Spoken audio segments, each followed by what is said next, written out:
It takes a special kind of person to compete in a marathon. One must possess a strong determination and resiliency to cross the finish line.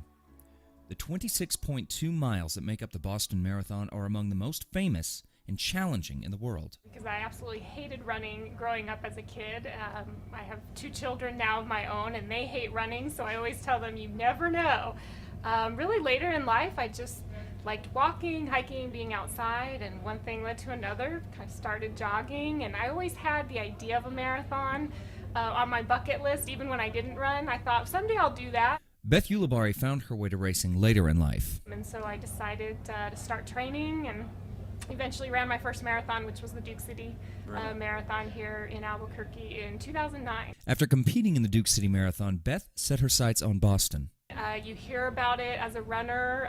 It's something I had dreamed about. It's something I had to work very hard to, because you have to qualify to run the race. And so it took me until my 5th marathon to actually qualify to run it. April 15th, 2013. Beth was among the thousands of long-distance runners participating in the celebrated event. Then, the unthinkable.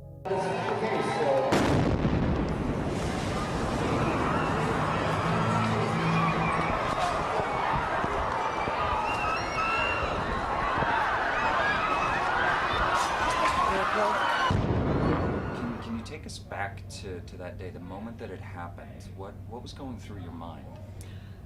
At first, confusion. We didn't know what happened. I was in the finisher chute a few hundred yards away, and I was talking to my husband on the phone. He was back in Albuquerque with my kids, and I was just telling him, I finished, it was great, I'll call you later from the hotel.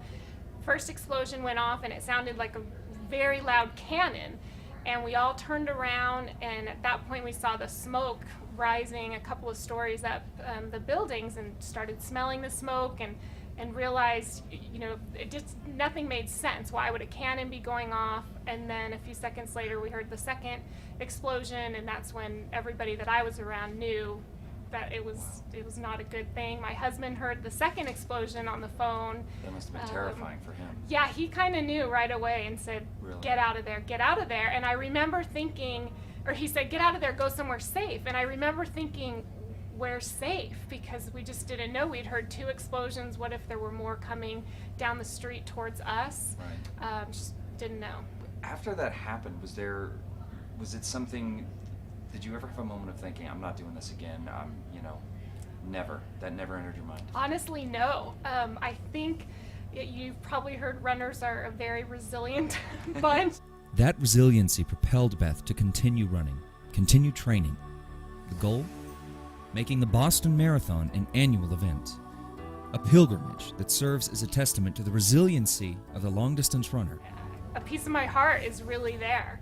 And I think, gosh, it'd be hard to be sitting at home every April and have this go on. It's also very special this year. It falls on my birthday. Wow, and congratulations. So, thank you. So it's usually going to be around my birthday, if not on it. So I thought, well, maybe it's a great way to spend my birthday every year. Yeah. So I would really hope to be back. As we speak, Beth is traversing the path of the marathon.